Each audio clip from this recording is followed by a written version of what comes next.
చుట్టుపక్కల గ్రామాల యొక్క ప్రజలందరూ కూడా ఈరోజు ఈ కార్యక్రమం కృషి చేసేందుకు ధన్యవాదాలు.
निरन्तरं वसन्तमेव योगिनां तमेकदन्तमेव तं विचिन्तयामि सन्ततं तमेकदन्तमेव तं विचिन्तयामि.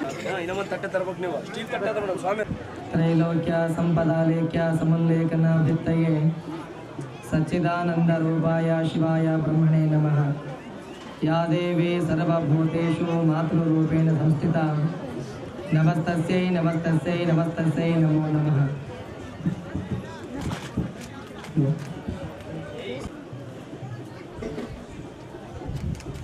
सांबजे नमः पार्वती पति शिव हर हर महादेव. जगद्गुरु पंचाचार्य महाराज की, बसवादी शिव शरण महाराज की, शिरडी साईनाथ महाराज की. ಎಲ್ಲ ವ್ಯತ್ಯಾಸ ಮಾಡಿದೆ. ಯಾರು ಇತ್ತು ಲಕ್ಷ ಐತೆ ಹೇಳಿದ್ರು. ಇವಾಗ ಹೆಂಗಪ್ಪ ಅಂದರೆ ಮೈಕು ನಮಗೆ ಮಾತಾಡೋಕೆ ಕೇಳೋಕೆ ಹಂಗಾರೆ ಮಾತಾಡೋಕೆ ಇಂಟ್ರೆಸ್ಟ್ ಬರುತ್ತೆ. ಇವೆಲ್ಲ ಕೇಳುತ್ತಾ ಮಾತಾಡೋದು ಎಲ್ಲರಿಗೂ ಕೇಳ್ತದ? ಯಾರ್ಯಾರು ಕೇಳೋದವ್ರು ಚಪಾಟಿ ಎಲ್ಲ ಕೇಳುತ್ತೆ.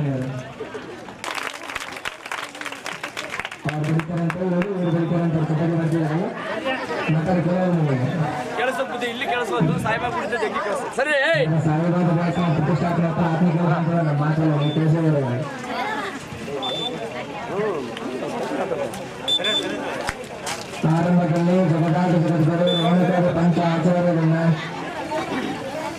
ಎಲ್ಲ ವಿಧಿಮಂಡಲದಲ್ಲಿ ಸ್ಮರಿಸಿಕೊಂಡು ಜಂಗಮಗುರು ಅಖಂಡ ಪರಶುರಾಮ ಮತ್ತು ಶಿವಾಚಾರ್ಯ ಮಹಾಸ್ವಾಮಿಗಳವರ ಕರ್ತವ್ಯ ಶಕ್ತಿಗೆ ನತಮಸ್ತಕನಾಗಿ ಗ್ರಾಮದ ಆರಾಧ್ಯ ದೇವರಾಗಿ ಈಗಿನ ಪ್ರತಿಷ್ಠಾಪನೆಗೊಂಡಿರುವಂತಹ ಶಿಲಾಪನೆಯ ಕಾರ್ಯಕ್ರಮಕ್ಕೆ ಆಗಮಿಸಿ ಕಲ್ಯಾಣ ಮಹಾಸ್ವಾಮಿಗಳು ಕಲ್ಯಾಣ ಸಮ್ಮತ ಪರಮಪೂಜ್ಯರ ಪಾದವೃಂದವರೆಗೆ ಶತಕೋಟಿ ದೇವರುಗಳಿಂದ ಪ್ರಣಾಮ ಸಮರ್ಪಣೆ ಮಾಡಿ ಈ ಕಾರ್ಯಕ್ರಮವನ್ನು ವೈದಿಕದೊಂದಿಗೆ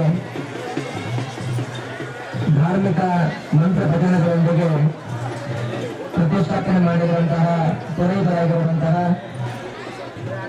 ಗುಣ್ಯಂ ಗ್ರಾಮದ ಮಠಸ್ಥರಾಗಿರುವಂತಹ ಶ್ರೀ ಚಿದಾನಂದ ಸ್ವಾಮಿ ಅವರು,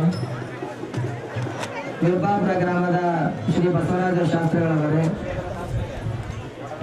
ಕೆತ್ತನೆಬೋದಳ್ಳಿನ ನಂದಿ ಶಾಸ್ತ್ರಿಗಳು, ಈ ದೇವಸ್ಥಾನದ ನಿರ್ಮಾಣಕ್ಕೆ ಕಾರಣೀಭೂತರಾಗಿರುವಂತಹ ಈ ಗ್ರಾಮದ ಶ್ರೀ ಬಸವರಾಜ ಗೌಡರೇ ಹಾಗೂ ಅವರ ಧರ್ಮಪತ್ನಿಯವರೇ, ಬಂಧು ಮಿತ್ರರೇ ಹಾಗೂ ಮೆದೇಹಳ ಗ್ರಾಮದ ಎಲ್ಲ ಸದ್ಭಕ್ತರೇ, ವಾತ್ಸಲ್ಯ ಮೂರ್ತಿಗಳಾದ ತಾಯಿಯಂದರೆ ಮುದ್ದ ಮಕ್ಕಳೇ, ನಿಮ್ಮೆಲ್ಲರ ಅಂತರಂಗದೊಳಗೆ ನಿರ್ವಹಿಸಿರುವಂತಹ ಆ ಭಗವಂತನ ಜ್ಯೋತಿಗೆ ಶರಣು ಶರಣಾರ್ಥಿ.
ಇಬ್ಬರು ಮಹಾನ್ ಸದ್ಗುರುಗಳು ಸ್ವಾಮಿಗಳು ಆಗಮಿಸಿದ್ದಾರೆ. ಅವರ ನುಡಿ ನೋಡಿ, ಕೆಲವೊಂದು ಸಂದರ್ಭದಲ್ಲಿ ನಾವು ಹೇಳ್ತೀವಿ ಏನೆಲ್ಲ ಕೊಟ್ರು ಬೇಡ ಬೇಡ ಬೇಡ ಅಂತ. ಕರಿಯ ನಿತ್ತೊಡೆ ಒಲ್ಲೆ, ಕರಿಯ ನಿತ್ತೊಡೆ ಒಲ್ಲೆ, ಸಿರಿಯ ನಿತ್ತೊಡೆ ಒಲ್ಲೆ, ಹಿರಿದಪ್ಪ ರಾಜ್ಯವ ನಿತ್ತೊಡೆ ಒಲ್ಲೆ, ಶರಣರ ಸೋಳ್ ನುಡಿಯನೊಂದರಗಳಿಗೆ ಇತ್ತೊಡೆ ನಿಮ್ಮ ನಿತ್ಯ ಕಾಣ ರಾಮನಾಥ ಅಂತ. ಯಾವಾಗಲೂ ನಮಗೆ ಹಿರಿಯರ, ಶರಣರ, ಗುರುಗಳ ಆಶೀರ್ವಾದ ಬೇಕು. ಸ್ವಾಮೀಜಿಯವರ ಆಶೀರ್ವಾದ ಪಡೆದುಕೊಂಡು ನಾವೆಲ್ಲರೂ ಮುನ್ನಡೆದ್ವಿ ಅಂತಂದರೆ ಬಾಳು ಬಂಗಾರವಾಗುತ್ತೆ ಅಂತ. ನೋಡಿ, ಈ ಒಂದು ಗ್ರಾಮದಲ್ಲಿ ಎಲ್ಲರೂ, ಈ ಒಂದು ಗ್ರಾಮದಲ್ಲಿ ಅಂತ ಯಾಕೆ, ನಮ್ಮ ಈ ಒಂದು ಪ್ರದೇಶದಲ್ಲಿ ಸಾಕಷ್ಟು ಜನ ಶ್ರೀಮಂತರಿದ್ದಾರೆ. ಎಲ್ಲರಿಗೂ ಬೇಕಾದಷ್ಟು ದೇವರು ಕೋಟ್ಯಾನುಗಟ್ಟಲೆ ಕೊಟ್ಟಿದ್ದಾನೆ. ಆದರೆ ಮಾಡುವ ಮನಸ್ಸು, ನೀಡುವ ಮನಸ್ಸು, ದಾನ ಮಾಡುವ ಮನಸ್ಸು ಅದೆಷ್ಟು ಜನಕ್ಕಿದೆಯೋ ಗೊತ್ತಿಲ್ಲ. ಆದರೆ ನಾನಿಲ್ಲಿ ಒಂದು ಮಾತನ್ನು ಹೇಳ್ತೀನಿ. ಈ ನಮ್ಮ ಮೆದಿಹಾಳ ಗ್ರಾಮದಲ್ಲಿ ತಂದೆಯವರು ಬಸವರಾಜ ಗೌಡ ಅವರ ತಂದೆಯವರು ರುದ್ರಗೌಡರು. ಇಲ್ಲಿ ಸಾಕಷ್ಟು ಜನ ಅಭಿಮಾನಿಗಳಿದ್ದೀರಿ, ಅವ್ರ ಕೈಯಲ್ಲಿ ಕಲ್ತಿರ್ಬೇಕಾದಂಥ ವಿದ್ಯಾರ್ಥಿಗಳಿದ್ದೀರಿ. ನಡೆಯಲ್ಲಿ ನುಡಿಯಲ್ಲಿ ಅವರು ಒಳ್ಳೆಯ ಮನಸ್ಸು, ಒಳ್ಳೆಯ ವ್ಯಕ್ತಿತ್ವವನ್ನು ಹೊಂದಿರಬೇಕಾದವರು, ಯಾವತ್ತೂ ಏನನ್ನು ಬಯಸದೇ ಇರಬೇಕಾದಂಥವ್ರು. ಅಂತಹ ಒಂದು ಗುರುಗಳು ಸ್ವಾಮೀಜಿಗಳವರ ಎದುರಿನಲ್ಲಿ ಇವತ್ತು ಮೂರ್ತಿ ಪೂಜೆಗೊಂಡು ಶ್ರೀ ಶಿರಡಿ ಸಾಯಿಬಾಬಾ ಅವರ ಮೆರವಣಿಗೆ ಜೊತೆಯಲ್ಲಿಯೇ ಶ್ರೀಯುತ ರುದ್ರಗೌಡ ಅವರು ಮೆರವಣಿಗೆಗೊಂಡಿದ್ದಾರೆ. ಗುಣದಲ್ಲಿ ಗುಲಾಬಿಯಂತೆ, ಗುಣದಲ್ಲಿ ಗುಲಾಬಿಯಂತೆ, ಮನದಲ್ಲಿ ಮಲ್ಲಿಗೆಯಂತೆ ಮಾನ್ಯ ಮಂತ್ರಿವರರು ನಮ್ಮ ವೇದಿಕೆಗೆ ಆಗಮಿಸ್ತಾ ಇದ್ದಾರೆ. ಸ್ವಾಗತವನ್ನ ಕೋರೋಣ. ಮಾನ್ಯ ಮಂತ್ರಿಗಳು ವೇದಿಕೆಗೆ ಆಗಮಿಸಿದ್ದಾರೆ. ಶಿವರಾಮ್ ರೆಡ್ಡಿ ಅವರು ಆಗಮಿಸಿದ್ದಾರೆ. ನಾರಾಯಣ ಸ್ವಾಮಿ ಅವರು ಆಗಮಿಸಿದ್ದಾರೆ. ಹಾಗೆ ಇನ್ನು ಉಳಿದೆಲ್ಲ ಮುಖಂಡರು, ಮೆದಿಹಾಳ ಗ್ರಾಮದ ಸದಸ್ಯರು ಎಲ್ಲರೂ ಇಲ್ಲಿ ಆಗಮಿಸಿದ್ದಾರೆ. ಅವರೆಲ್ಲರಿಗೂ ನಾವು ಒಂದು ಸ್ವಾಗತವನ್ನ ಕೋರೋಣ. ಸಣ್ಣದಾಗಿ ಒಂದು ಸನ್ಮಾನ ಕಾರ್ಯಕ್ರಮವನ್ನ ಬಸವರಾಜ ಗೌಡ ದಂಪತಿಗಳು ನೆರವೇರಿಸ್ತಾ ಇದ್ದಾರೆ. ಮೆದಿಹಾಳ ಗ್ರಾಮದ ಜನತೆಯ ಬಾಳು ಬಂಗಾರ.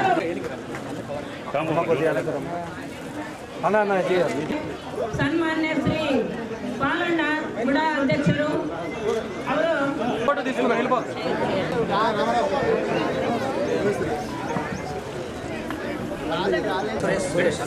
ಸನ್ಮಾನ್ಯ ಶ್ರೀ ಸುರೇಶ್ ಅವರು ಸಹ ಶ್ರೀ ಶಿರಡಿ ಸಾಯಿಬಾಬಾನ ಕೃಪೆಗೆ ಪಾತ್ರರಾಗಬೇಕು. ಅವರಿಗೂ ಸಹ ಸನ್ಮಾನ ಮಾಡಿ. ಶ್ರೀ ಶಿರಡಿ ಸಾಯಿಬಾಬಾ ಮಹಾರಾಜ್ ಕೋ, ಶ್ರೀ SP ಸಾಹೇಬರಿಗೆ SP ಆಗ್ಲಿ ಅಂತ ಹೇಳಿ ಶ್ರೀ ಶಿರಡಿ ಸಾಯಿಬಾಬಾ ಅವರು ನನ್ನ ಬಾಯಿಂದ ಹೇಳಿಸಿದ್ದಾರೆ. ಆದಷ್ಟು ಬೇಗ ಅವರು ಆ ಒಂದು ವೃತ್ತಿಗೆ ವೃತ್ತಿಯನ್ನು ಹೊಂದಲಿ. విగ్రహ ప్రతిష్టాపన, అదేవిధంగా ఈరోజు టెంపుల్ కూడా కట్టించి ఈ మెదహాళ గ్రామంలో బాబా ప్రతిష్టాపన అంటే చాలా సంతోషంగా ఉంది. బాబా గుడి అయితేనేమి, అదేవిధంగా బాబా విగ్రహం ఈరోజు ప్రతిష్టాపన నన్ను పిలిచినందుకు మొట్టమొదటిసారిగా మా అందరికీ కృతజ్ఞతలు తెలుపుతున్నా. ఎందుకంటే నేను కూడా బాబా భక్తుడినే. నా చేతిలో బాబా ఉన్నాడు, నా హృదయంలో కూడా లోపల బాబా ఉన్నాడు. నేను కూడా ప్రతి సంవత్సరం షిరిడి సాయిబాబాకి వెళ్తుంటాను. ఆ బాబాకి పోయించిన తర్వాత కూడా అన్ని విధాల అందరికీ మేలు చేస్తున్నాడు. ఇక్కడికి వచ్చిన నాతో పాటు మన అన్నదమ్ములు వైఎస్ఆర్ కాంగ్రెస్ పార్టీ లీడర్స్ అయితేనేమి, అన్నదమ్ములు అక్క చెల్లెములు అయితేనేమి, ఈరోజు బాబా విగ్రహం ఎవరు తీసుకున్నారో మన ఎస్ఐతో సహా వాళ్ళందరూ కూడా ఆ బాబాని మరీ మనస్ఫూర్తిగా ఆయన మొక్కుని రాబోయే రోజుల్లో కూడా ఈ బాబా విగ్రహాలు గుడిలు ఇంకా అభివృద్ధి చెందాలని చెప్పేసి, అదేవిధంగా ఇక్కడ వచ్చిన అక్క చెల్లెములకు అన్నదమ్ములకు అందరూ కూడా ఈరోజు మంచి రోజు కాబట్టి అందరికీ మరొకసారి హృదయపూర్వక శుభాకాంక్షలు తెలుపుతూ సెలవు తీసుకుంటున్నాను. ఈరోజు మా కార్యక్రమానికి ఇచ్చేసిన జయరామ్ గారికి మా కార్యక్రమంకి వచ్చినందుకు చాలా సంతోషము. వీరు మేము రిక్వెస్ట్ చేస్తూనే ఈ కార్యక్రమానికి అంగీకరించి మా విన్నపాన్ని వెంటనే అంగీకరించి ఈ కార్యక్రమానికి వచ్చేశారు. చాలా సంతోషము. అట్లే మా గురువులు పూజ్యులు ఈ కార్యక్రమంకి చేసినందుకు చాలా సంతోషం. అందరూ దర్శనం చేసుకొని డైలీ సాయిబాబా అనుగ్రహం పొందాలని కోరుకుంటున్నాను. Thank you. ಜಗದಾದಿ ಜಗದ್ಗುರುಗಳನ್ನ ಬಸವಾದಿ ಶಿವಶರಣರನ್ನ ಮತ್ತು ಪ್ರಾಣ ಪ್ರತಿಷ್ಠಾಪನೆಯನ್ನು ಮಾಡಿರ್ತಕ್ಕಂಥ ಪರಮ ಪೂಜ್ಯ ಷಡಸ್ಥಲ ಬ್ರಹ್ಮಿ ಅಜಾತ ಶಂಭುಲಿಂಗ ಶಿವಾಚಾರ್ಯ ಮಹಾಸ್ವಾಮಿಗಳು, ಕೇದಾರ ಶಾಖಾ ಮಠ ಆ ಪರಮಪೂಜ್ಯರಿಗೂ ಮತ್ತು ಈ ದೇವಸ್ಥಾನವನ್ನು ನಿರ್ಮಾಣ ಆಗಲಿಕ್ಕೆ ಕಾರಣಕರ್ತರು ಅಂತಂದರೆ ನಮ್ಮ ಬಸವರಾಜರು ಮತ್ತು ಶ್ರೀಮತಿ. ದೇವರ ಮನಸ್ಸು ಮಾಡಿದ್ರೆ ಎಲ್ಲವನ್ನು ಮಡಿ ಮಾಡಿದ್ದಾನೆ. ಹೀಗಾಗಿ ಸಾಯಿಬಾಬಾ ಸಂಪೂರ್ಣ ಪ್ರಾಣ ಪ್ರತಿಷ್ಠಾಪನೆ ಇವತ್ತಾಗಿದೆ. ಇವತ್ತು ಶಿರಡಿಗೆ ಹೋದ್ರೆ ಎಷ್ಟು ಪುಣ್ಯ ಬರ್ತಿತ್ತು. ಮೆದಾಳ ಗ್ರಾಮದಲ್ಲಿ ಈ ದೇವಸ್ಥಾನದಲ್ಲಿ ಶಿರಡಿ ಸಾಯಿಬಾಬನ ದರ್ಶನ ಮಾಡಿದಷ್ಟೇ ಪುಣ್ಯ ಫಲ ನಿಮಗೆಲ್ಲ ಬರ್ತೈತಿ ಅಂತಕ್ಕಂಥ ಮಾತನ್ನು ಹೇಳಿಸುತ್ತಾ, ಹಾಗೆ ನಮ್ಮ ಪರಮ ಶಿಷ್ಯರು ಆಗಿರ್ತಕ್ಕಂಥ ಅಭಿಮಾನಿಗಳಾಗಿರ್ತಕ್ಕಂಥ ಗುಮ್ಮನೂರು ಜಯರಾಮ್ ಅವರು ನಿಜಕ್ಕೂ ಎಲ್ಲ ಶರಣರ ಆಶೀರ್ವಾದದಿಂದ, ಮಹಾತ್ಮರ ಆಶೀರ್ವಾದದಿಂದ, ಎಲ್ಲ ಪ್ರಜೆಗಳ ಆಶೀರ್ವಾದದಿಂದ ಅವರು 2ನೇ ಬಾರಿಗೆ ಮಂತ್ರಿಗಳಾಗಿದ್ದಾರೆ. ಅವರಿಗೆ ಜೋರಾದ ಅಭಿನಂದನೆಯ ಆಶೀರ್ವಾದಗಳನ್ನು ಮಾಡೋಣ. ಯಾಕಂದ್ರೆ ಈ ಸರಿ ಒಂದ್ಸರಿ ಮಂತ್ರಿ ಆಗೋದು ಬಹಳ ಕಷ್ಟ ಇದೆ. ಎಲ್ಲರಿಗೂ ಯೋಗ್ಯತೆ ಇರ್ತೈತಿ, ಯೋಗ ಇರೋದಿಲ್ಲ. ಆದ್ರೆ ಈಗ ಯೋಗ್ಯತೆ ಯೋಗ ಎರಡೂ ಇದೆ. ಒಂದ್ಸರಿ ಆಗೋದಲ್ಲದೆ 2 ಸರಿನೂ ಮಂತ್ರಿ ಆಗಿದ್ದಾರೆ. ಅವ್ರದೇನೆ ದೇವಸ್ಥಾನವನ್ನು ಕಟ್ಟಿ ನಮ್ಮ ಗ್ರಾಮದ ಜನರಿಗೆ ದೈವ ಭಕ್ತಿ ಹೆಚ್ಚಾಗಲಿ, ಸಮಾಜ ಸೇವೆ ಮಾಡುವಂತ ಜ್ಞಾನ ಬರಲಿ, ಮನಃಶಾಂತಿ ಸಿಗಲಿ ಅಂತಕ್ಕಂಥ ಸಂಕಲ್ಪದೊಂದಿಗೆ ಇವತ್ತೇನು ದೇವಸ್ಥಾನ ನಿರ್ಮಾಣ ಮಾಡಿದ್ದಾರೆ. ದೇವಸ್ಥಾನ ಅಂದರೆ ನ್ಯಾಯಾಲಯ, ದೇವಸ್ಥಾನ ಅಂದರೆ ಶಿಕ್ಷಣ ಕ್ಷೇತ್ರ, ದೇವಸ್ಥಾನ ಅಂತಂದರೆ ಅದು ಪ್ರಾಮಾಣಿಕ ಮತ್ತು ಅಪ್ರಾಮಾಣಿಕ ಆಗ್ತಕ್ಕಂಥದ್ದು. ಹಿಂದೆ ಏನದು ಅಂದರೆ ಅವನು ಸತ್ಯವನ್ನು ಒಪ್ಕೊಳ್ತಾ ಇದ್ದ. ಹಿಂದೆ ಶಾಲೆ ಕಾಲೇಜು ಏನೂ ಇರಲಿಲ್ಲ. ಎಲ್ಲರೂ ಶಾಲೆ ಎಲ್ಲಿ ಕಲಿತಿದ್ರು ಅಂದರೆ ದೇವಸ್ಥಾನದಲ್ಲೇ ಕಲಿತಿದ್ರು. ಇಂಥ ಪವಿತ್ರವಾಗಿರ್ತಕ್ಕಂಥ ಎಲ್ಲ ಶಕ್ತಿಯನ್ನು ಹೊಂದಿರತಕ್ಕಂಥ ಈ ಶಿರಡಿ ಸಾಯಿಬಾಬನ ಮಂದಿರವನ್ನು ಇವತ್ತು ಪ್ರಾಣ ಪ್ರತಿಷ್ಠಾಪನೆ ಪರಮ ಪೂಜ್ಯರು ಮಾಡಿ ನಿಮಗೆಲ್ಲವನ್ನು ಆಶೀರ್ವಾದ ಮಾಡಿದ್ದಾರೆ. ಶಿರಡಿ ಬಾಬಾಗೆ ಎಷ್ಟು ಖುಷಿಯಾಗಿದೆ ಅಂದರೆ ಇಡೀ ನಾಡೆಲ್ಲ ತಂಪಾಗಿಸಿದ್ದಾರೆ ಅಂತಂದರೆ ಶಿರಡಿ ಸಾಯಿಬಾಬಾಗೆ ಅದರ ಪುಣ್ಯದ ಫಲ ಎಲ್ಲ ಈ ದಂಪತಿಗಳಿಗೆ ಸಿಗಲಿ. ಆ ದಂಪತಿಗಳು ಈ ದರ್ಶನ ಮಾಡಿದ ಎಲ್ಲ ಭಕ್ತರಿಗೆ ಪುಣ್ಯದ ಫಲ ಸಿಗಲಿ ಅಂತ ಹಾರೈಕೆಯನ್ನು ಮಾಡಿದ್ದಾರೆ. ನಮ್ಮ ಬಳ್ಳಾರಿ ಗ್ರಾಮಾಂತರ ಶಾಸಕರಾಗಿರ್ತಕ್ಕಂಥ ನಾಗೇಂದ್ರ ಅವರು ನಮಗೆ ಅತ್ಯಂತ ಪರಮ ಶಿಷ್ಯರು, ಪ್ರಸಾದ್ ಅವರು. ಹೀಗಾಗಿ ಅವರೆಲ್ಲ ಸೋದರರು ಇವತ್ತು ಕರ್ನಾಟಕ ಮತ್ತು ಆಂಧ್ರ ಆಗಿದೆ ಅಂದರೆ ಅಣ್ಣ ತಮ್ಮರ ಒಂದು ಪ್ರೀತಿ ಇವತ್ತಿದೆ. ಅಲ್ಲಿ ಕೂಡ ರಾಜಕಾರಣದಲ್ಲಿ ಪ್ರಬಲ ಶಕ್ತಿಯನ್ನು ನಮ್ಮ ನಾಗೇಂದ್ರ ಅವರು ಹೊಂದಿದ್ದಾರೆ. ಇಲ್ಲಿ ಆಂಧ್ರದಲ್ಲಿ ನಮ್ಮ ಗುನ್ನೂರು ಜಯರಾಮ್ ಅವರು ಕೂಡ 2ನೇ ಬಾರಿ ಮಂತ್ರಿ ಆಗುವ ಮೂಲಕವಾಗಿ ತಮ್ಮ ಶಕ್ತಿಯನ್ನು ಅವರು ತೋರಿಸಿಕೊಟ್ಟಿದ್ದಾರೆ. ಅವರಿಂದ ಈ ಒಂದು ಜನಗಳಿಗೆ ಅಭಿವೃದ್ಧಿ ಆಗುವಂಥ ಕಾರ್ಯಗಳು ಆಗಲಿ, ಅವರಿಗೆ ಸಾಯಿಬಾಬಾ ಹೆಚ್ಚು ಆಯುಷ್ಯ ಆರೋಗ್ಯ ಕೊಡಲಿ ಅಂತೇಳಿ ಅವರ ಜೊತೆಯಲ್ಲಿ ಬಂದಿರತಕ್ಕಂಥ ನಮ್ಮ ನಾರಾಯಣ ಸ್ವಾಮಿ ಅವರಿಗೂ, ಹಾಗೆ ನಮ್ಮ ಶ್ರೀನಿವಾಸ್ ಅವರಿಗೂ, ಮತ್ತು ನಮ್ಮ SIR ಸಾರಿಗೂ, ಮೇಡಮ್ ಅವರು SP ಅಂತಂದ್ರೆ ಅವ್ರ ಅದೃಷ್ಟ. ಇವತ್ತು ದೇವಸ್ಥಾನದಲ್ಲಿ SP ಅನ್ಸ್ಕೊಂಡಿದ್ದಾರೆ ಅಂದರೆ ಅವ್ರದ್ದು ದೊಡ್ಡ ಕಾರ್ಯ. ಪಾಪ ಅವ್ರಿಗೆ ಯಾರಿಗಾರ ರಜೆ ಸಿಗ್ಬೋದು, ಅವ್ರಿಗೆ ರಜೆ ಸಿಗೋದಿಲ್ಲ. ಅವರ ರಂಗ ಸಲ್ಲಿಸೋಣ. ಆಂಧ್ರ ಪ್ರದೇಶದಲ್ಲಿ ಕೂಡ ಜಗಜ್ಯೋತಿ ವಿಶ್ವ ಜಗದೋದ್ಧಾರ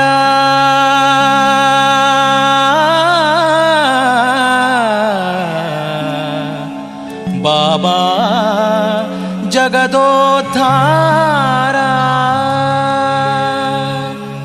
ಬಾಬಾ ವೆಂಕಟಾಚಲ ವಿಹಾರ ಬಾ